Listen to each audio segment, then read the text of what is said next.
สวัสดีครับทุกคนวันนี้ผมจะคุยเกี่ยวกับเรื่องนิสัยนะครับโอเคครับมีนักท่องเที่ยวมาเที่ยวที่ประเทศไทยทุกวันนี้นะครับ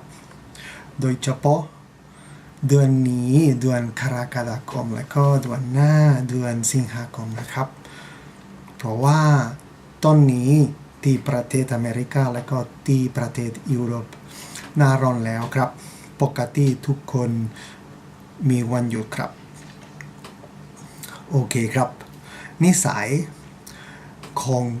คนฝรั่งไม่เหมือนกันนิสัยของคนไทยครับปกติคนฝรั่งพูดดังๆแล้วก็ใจร้อนครับ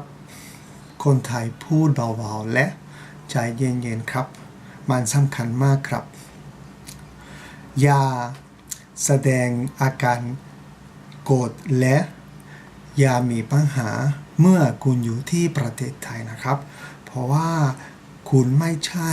อยู่ที่ประเทศของคุณเองนะครับพบกันใหม่โชคดีครับสวัสดีครับ